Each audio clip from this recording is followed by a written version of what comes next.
Hello and welcome to Whisky.com, where fine spirits meet. And I'm today in the small town of Oban in Scotland, and I'm pretty much above the city at the Colosseum-like building, and below you see the harbour and also, yeah, you guessed it right, the distillery Oban. And yeah, let's just head down and have a look at what Oban is all about.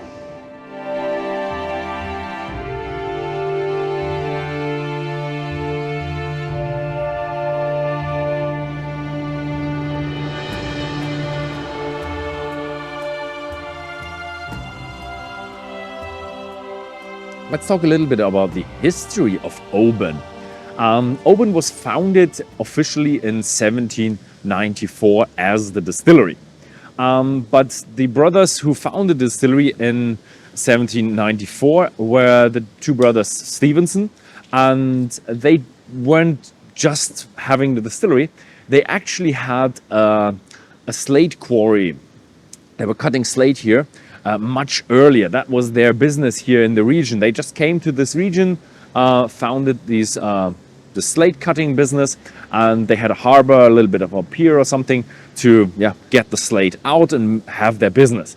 At some point, the business grew so big that they thought, hey, for all the workers, we could actually have a brewery here, and that would really improve morale for the workers. After that, they decided, hey, we could even do if we can do brewing, we can do whiskey. And that's when they started with the distillery. The town of Oban was officially actually just founded in 1817, so much later than the distillery. So yeah, the distillery is really the core of the town. Yeah. Hugh Stevenson, the older brother, died in 1820.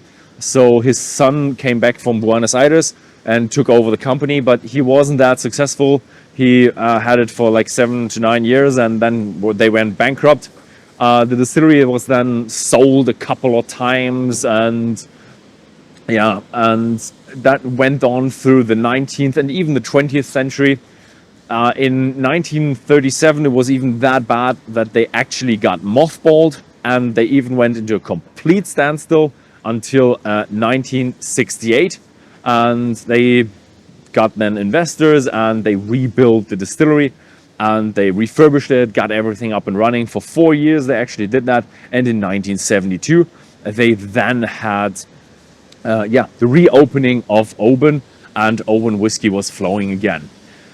The distillery is now in the hands of Diageo, and Diageo is keeping the place running, and they're keeping it actually pretty good. I think they had a little bit of a refurbishment recently, and still a lot of the buildings are very, very old. We'll probably have a look at that. And yeah, let's go inside and have a look how the whiskey is made. This here is the mash tun, and it's really interesting looking. You have some elements that are really traditional, as in the rake and the wheel around it, and some elements that are really modern, like stainless steel cap, and the sprinkler system looks very modern, which is the important part for efficiency-wise. So they are really efficient, and they have some traditional elements in there as well. So I really like that. I really like that mash tun. They are mashing in 6.75 tons of ground down barley malt, and the question is it peated? Is it smoky? And the official answer is 1 ppm, so that lowest number that you can have. And yeah, unfortunately, you probably cannot really measure 1 ppm, but by 1 ppm, because it has some variance, that you can do some measuring and weighing, scaling to get down to 1 ppm. But they are just saying, they are barely smoky. And it's the lowest smoke level except 0 that I have ever heard of. And that is really interesting. I'm really interested in getting to know the product, getting to smell the product, as that such a low ppm is really interesting. You don't have that every day. And yeah, after they've produced 60,000 liters of water, they're recycling some of it because it doesn't have enough sugar in it. And then in the end, you have 32,000 liters of really, really sugary water that is mashed. That's the mash, and then is ready for the brewing part now. So these 32,000 liters end up in 4 wash bags, all wooden, all Douglas fir, and they are being fermented here into what they call a wash or a beer without hops. And that's a very delicate part of creating flavors. What the distillery is looking for is they're looking for a very, very fruity style. And what you need to have for that is a very long fermentation duration. So what they do is they ferment for 84 hours to 135 hours if they're doing it over the weekend. And that means, a lot of fruity character is being developed here. And that is then about 8 to 10% of alcohol and goes off to the distillation. Another interesting point is this here is a very, very old wash bag, and you might see there is a bit of a leakage already going there. They've already ordered then their next wash bag, so this is going to be replaced soon, probably within a year or something like that. These wash bags, they really hold a long time. This is a very old wash bag. But then we have the 8 to 10% beer, and that we will find back in the next room for the distillation. So this here is the still room, and we start off with the big one, the wash still with 10,500 liters. And here the distillery has a bit of a pickle, because if you have a wash that is being fermented for a very long time, then this wash is very volatile.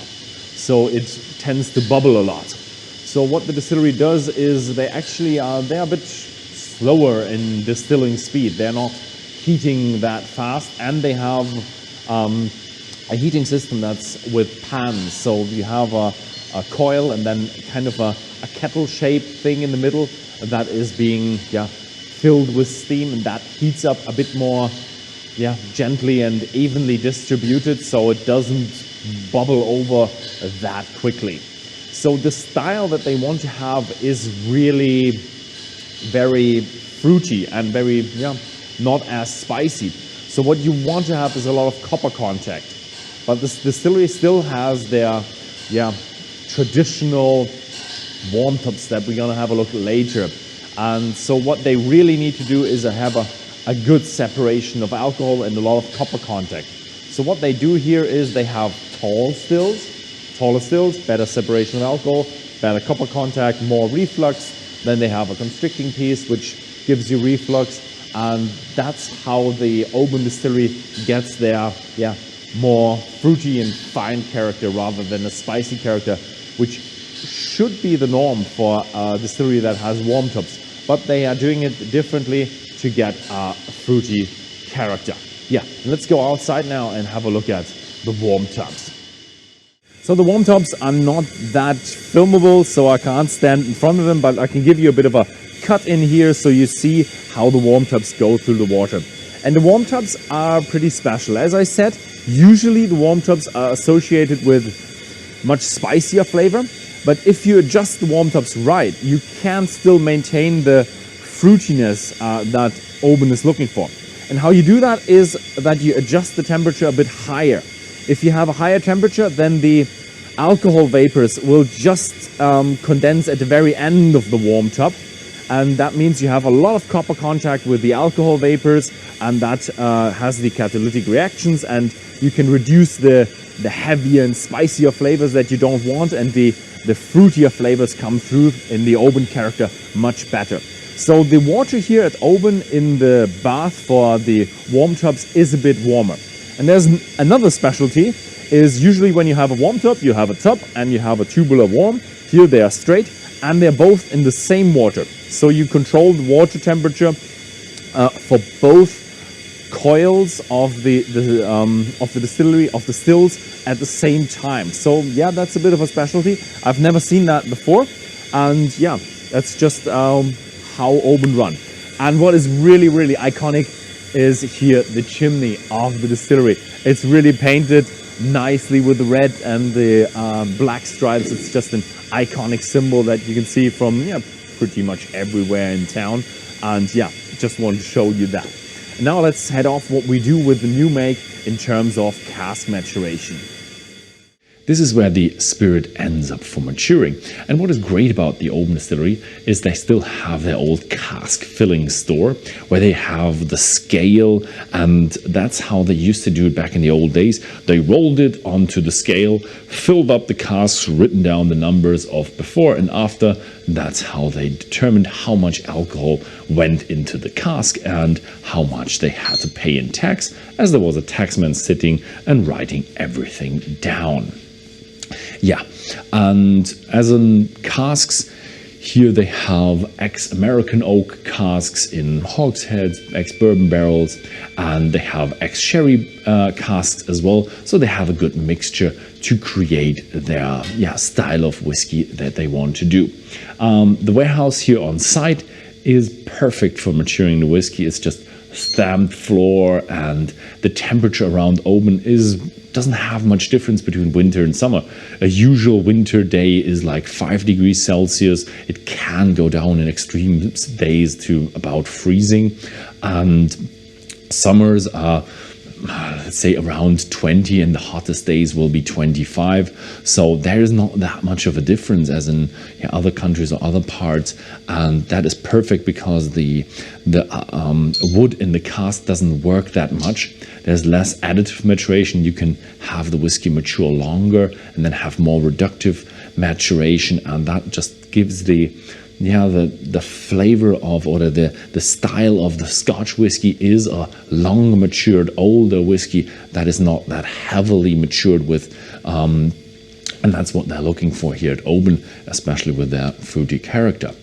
And yeah, not all casks are being stored on site, but here you see the casks that are from the Oban Distillery. They're kind of the nicest casks that you can see on your distillery tour.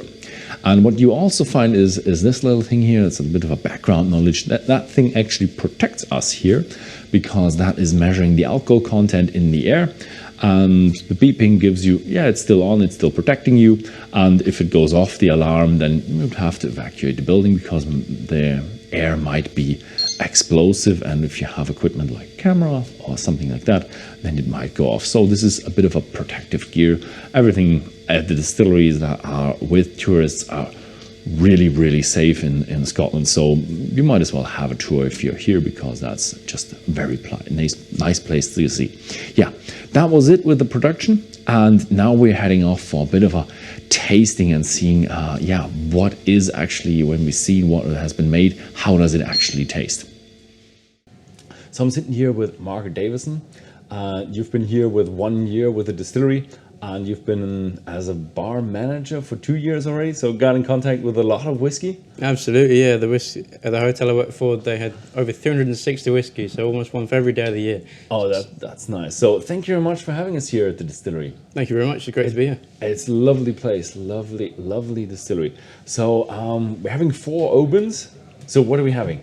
So firstly, we'll be having the Oban 14, which is the mainstay of our product and so popular around the world. Then we'll have our Oban Distillers Edition. It's again very popular. The Oban Little Bay, which is a fantastic whiskey, very sweet and light. And then finally the Oban 10, which was released this month. Okay, and the Oban 14 is the first one. Is that like, what's in it? Well, what was matured and how is it? So the Oban 14 is 14 straight years in white American oak refill bourbon casks. And it has a wonderful, smooth character, and but almost a full-bodied note to it as well. Okay, so that was the very left one. That's right. Okay, nice. So it's 100% bourbon casks. Absolutely. You get quite a lot of the salt on the nose. Oh yeah. But it has a bit of for me, it has a bit of a sea salt caramel. That might be that because I've just had some last year, and but you'd be well sea salt caramel is awesome. And the fruitiness is to it as well. So the fruitiness of the character of Oban is kind of a fresh fruitiness, tropical fruitiness. That's the Absolutely. distillery character. So not a cooked fruit on the 14, but very much the character of Oban is the four ingredients: the sea salt, the honey, the orange peel, and also just 1 part peat. It's for me. It's a bit strange. If I would have that in the blind tasting, I would say, yeah, there is about 10% cherry in there. Now I would probably say that. Of course, 14 years in an oak cask, you're going to get a lot of that vanilla byproduct coming in, giving it so much impact on that flavour. Yeah, you do have the main thing that I'm smelling is definitely a bourbon character, combined with a bit of a sea salt, with a bit of a too much fruitiness for a normal bourbon character whiskey. So that's probably what the distillery gives you with. So yeah, slange. Slange wel.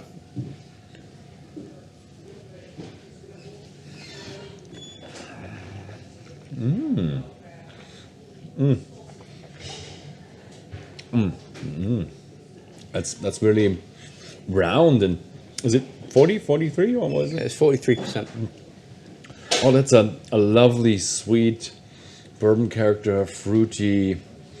That's a nice entry whiskey. I would say, yeah, that's also a beginner's whiskey, huh? Absolutely. So you start all your tastings with a 14? All the tastes start at 14. It's Oh, a yeah. fantastic introduction to a whiskey. As you say, it's an entry-level whiskey.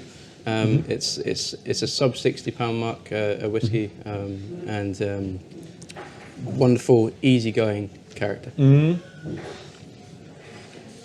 Easygoing, but still yet a lot of fruit. And in the aftertaste, you do get a bit of oak as well. And That's that maturation, that age in there.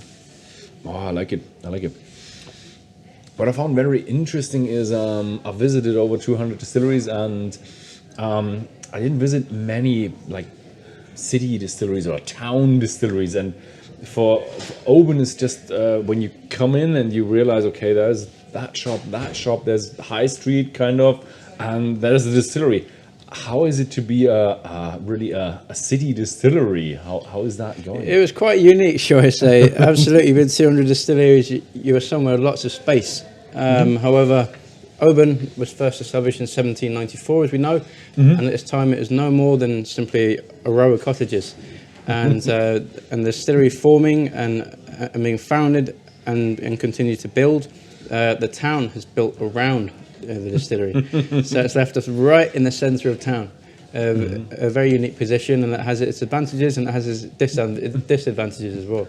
Yeah, I like it. It's just, you just come around the corner and it's just like, yeah, oh, there's a distillery here. That's right. It means we're never going to get any bigger. We're never going to expand. So we have to work with what we've got. That's why we've got some of the longest production processes in the country. Yeah, it's hard if you have a look. Your trucks coming through that main entrance there, is that really like the big ones with the malt and the big ones for the casks? Absolutely, they're very trained drivers, so we say. That's a tough job. Yeah, it's strange. Yeah, I've not seen that many. Yeah, city distilleries. Usually you're just out on the countryside or in the woods or something, somewhere around there, and you have tons of space and you have a new warehouse from you over there. I mean, thankfully, it means obviously for all the visitors that come here to Oban to see our distillery, they don't have to take public transport. They don't need to drive out. They don't need to have issues with that. So they're right here in town. They're staying overnight, and they can come here throughout the week. Yeah, you don't really have a distillery parking space for visitors. So everybody's just walking in. Absolutely, yeah. Coming in with a ferry or with a bus or, I don't know, from a hotel or something and walking in, yeah. Exactly, It's nice. It's really nice. So, what else are we having? The second one. So our second one is the Oban Distillers Edition. Oh, yeah, I like Distillers Edition. Distillers Edition, with the Distillers Edition from other distilleries, I know that really, they're nice. Absolutely, they're very, very famous now. So Distillers Edition are always with a bit of a cask variation. So what you got? So our Distillers Edition starts off exactly the same. So 14 years in white American oak refill bourbon, and then we have a sherry finish of Montefiore sherry for 10 months. Montefiore. What kind of sherry is that? Is that So you've got it's a sweeter sherry. It's a sweet sherry. Yeah, So you're is getting it a lot of this sweeter kind and of sweet and Oloroso and in between Oloroso and PX, or? That's right. Oh, around there. Okay. No, I haven't heard about that yet. Oh, it sounds. Oh, smells, not sounds. It smells a bit more laid back, bit more damp, bit more dried fruits in there. Very much a dessert whiskey, as we'll call it in the trade. It's Yes. it's thicker, more viscous, deeper, darker, and then really sweet from the sherry as well. Yeah, it still has a bit of a bourbon character thing going on at the beginning, and then when you smell a bit longer, then you realize, oh, there's much more in it. Also 43? 43%. 43, okay, yeah. Yeah, astonishing. Astonishing.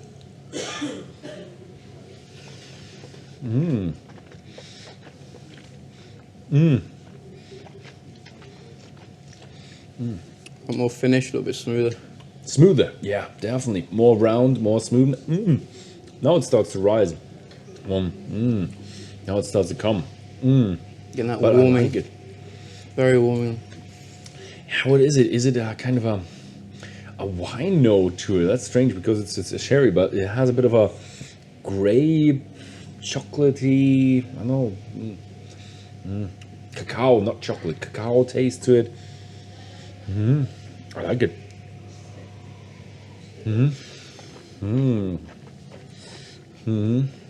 Definitely one of the favourites around here. Oh, I always do love the Distillers Edition.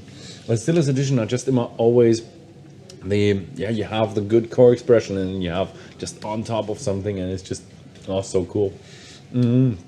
I like it. So, as a town distillery, I've heard that you had a bit of a plans with expansion, and so how was that going on? Can you tell us the story about that? Back in history? Yeah. Yes, so a long time ago, closer to the founding of the distillery, obviously our issue where we're trapped, we're right in the centre of town, so there's very little really we can go. We're limited. Obviously, we have the ocean to our left and some cliffs right behind us to our right. So what they decided to do is, well, we're going to have more rooms one way or another. So they chipped away at these cliffs. It must have been a huge job. They chipped away these cliffs, and they made enough room for our bonded warehouse here, where we store most of our spirit maturing into whiskey. So the warehouse that we've just been in? Absolutely, yeah. That was all from that process. Okay. They tried to go further, who wouldn't? They tried to go further, but they had to stop, and they had to stop pretty sharp, as they found skeletons dating back to the Mesolithic era, as Oban in Gaelic means little bay of caves. So these caves surrounded the harbour here, and you can imagine the communities that they led, and we found their skeletons, their weapons, their bones, and nowadays all of them findings were held in the National Museum of Antiquities. Okay, so you don't dig any further to preserve what is there. Okay, so now you're trapped between national history and water. Okay, right. so there's no way to go anywhere. That's right. No, it's sealed, so there's no tour groups going in there, that's for sure. Okay, so the supply of Oban is not going to increase. Otherwise, you just cramp everything more in and just fit in. You just push in some more equipment. Absolutely. That's why we take longer. It's because we want to produce the best quality and flavourful spirit and whiskey that we can. So we spend a lot longer with our processes. So your minimum for fermentation is 2 days, but we leave it in there for 5 days because we want that really fruity orange peel character that you're beginning to experience here. Oh yeah, that is really nice. So the third one is now This is the Oban Little Bay. Little Bay, and you told me that there's a lot going on with the casks about that one. Absolutely. So this is triple matured. So very sweet and light, coming from an ex-bourbon cask, and also a sherry cask, the same sherry cask as the distillers, and then also a rejuvenated cask as well. So is that then mixed together, or is that finish? It should be finish if I'm right. Okay. Yeah, that is a bit more like going into a Christmas theme going on. Now that you mention it, I'm really a guy who, if someone says smell that, and I smell that, and so now it's with the orange peel. It's very suggestive in that way. Yeah, suggestive is pretty big with me, but that's actually, I don't see it as a bad thing. It's just when someone says it, I find it, and for me it's true. I do smell it. Oh, I like it.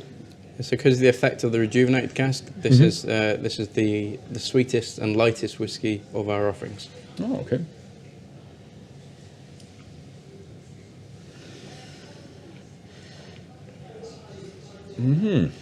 In Scotland, they would call this a breakfast whiskey, which has its connotations, but it's actually meant that some of this would be stirred into your porridge in the morning. If you were staying in the inns locally of old, as it gives it that sugar character without any of the sugar. This is very sweet. It has a bit of a, I don't want to say candy touch to it. Let me phrase that better. Yeah, like when you have these sweets for Christmas, like raisin cake and a bit of a rum raisin as well, but there's no rum in it. I like it. Oh. The Little Bay is the name that's Gaelic for Oban, right?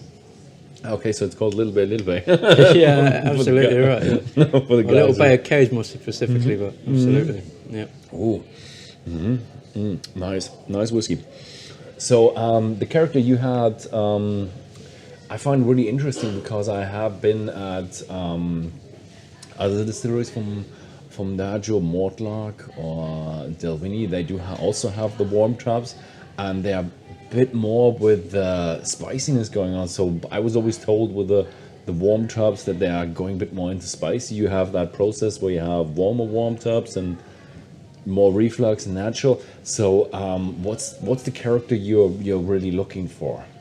So we want a really smooth and almost a light character in all of our whiskies. So I don't want anything that's too alienating, because we really want people to feel included in all our whiskies. So some of these worm tubs on the roof are even exposed to the outside elements, as we have quite a brisk cooler temperature here, as you'll have experienced already. And that has a cooling effect on the vapor that's passing down these worm tubs, meaning that we're ensuring as much copper contact as possible, so we can create this really smooth character to our whiskies. So you're really going for smooth. Obviously, with the fermentation, you're going for fruity. Absolutely. Okay, and the thing is, what also is very interesting is that 1 ppm. Is that like, do they like specify to the malters? Yeah, give us 1 ppm. Or how? Absolutely, it's very specific. So our master distiller has his opinion on exactly how peaty it should be and what brand of malt that we use, and Diageo brings us that malt to those exact specifications. As we're geographically where we are, we're sandwiched up against the islands of the West Highlands, and then we've got all of the highlands around us. So we want just a little bit of the character and flavour of those really island whiskies, without too much of the alienation. So then we offset it with these fruitier flavors as well, like honey and orange peel. When you have the malt in your hand, do you really feel the 1 ppm? Because here it's really, you could imagine it, you cannot imagine it, but because of your fine distillation, you probably don't have just a smidge of smoke in it. Can you smell it in the malt? Definitely smell it in the distillery. There's a wonderful, beautiful aroma every day when you walk in. Yeah, it's a wonderful aroma. But I didn't have that much peat, but maybe it's just, I've been to very peaty distilleries, and they are very different in smell. It's just, they smell everywhere. It'd be more like traces, I think, of that peaty aroma. Yeah, and the last one is a special edition. Absolutely. So far, the Oban 14 had just the one cask. The Distiller's Edition was double matured with 2. The Little Bay, the combination of 3 casks. And then the Oban 10, which was released this month as part of the Diageo 2022 special release. This is a combination of 4 casks. 4 casks. Okay. Do you remember them? Yes. So, firstly, there's a refill bourbon cask. And then virgin oak. Oh, virgin oak. Ooh, okay. And then 2 different types of sherry. Okay, virgin oak with sherry. Oh, this must be an explosion in flavor then. Absolutely. Not only that, it's naturally cask strength. So this is 57%. 57. Okay. Then I might smell before, and then I add some water. Yeah, absolutely. And the notes on this one is very much a spiced plum, and that's really gonna be the main flavor and aroma for this whiskey. Oh yeah, yeah. I do get it that you feel the high strength, you feel a bit more spiciness, I would say. Yeah. Yeah, that sherry and the combination of is definitely giving those deeper, darker, more elaborate and complex flavors in there. Nice. So how much do I have here? We'll say about 6 drops. Oh, I was a bit gracious there. Everyone to their own.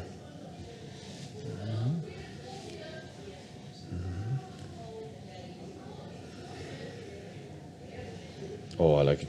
It's always so nice to try the whiskey at a distillery. It's just they just taste different at the distillery.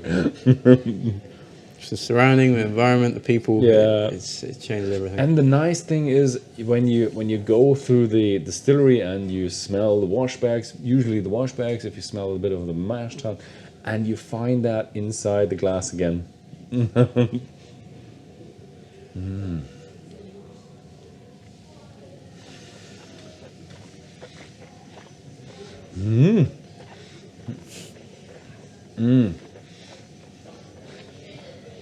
Ooh. You didn't go heavy on the virgin oak. Quite fiery. Quite fiery. And a little bit of a, I don't know, dry, phenolic note. Maybe that's the like 1 ppm, but not that strong. It's a lot different to what we had before. So the others were much more round, smooth. I like it. This is taking it in a very different direction. It's a bit of a different direction, yeah, definitely. It's amazing what you can always do with the cask maturation. It's 70% cask. You can do everything with the distilling, but it's still 70% cask. And it's through such small changes in the production process that we can achieve such different results, and with the casks as well. Yeah, casks.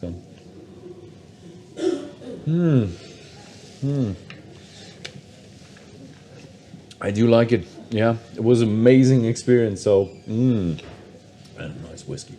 That's always the best part. So yeah, Mark, thank you very much for having us here.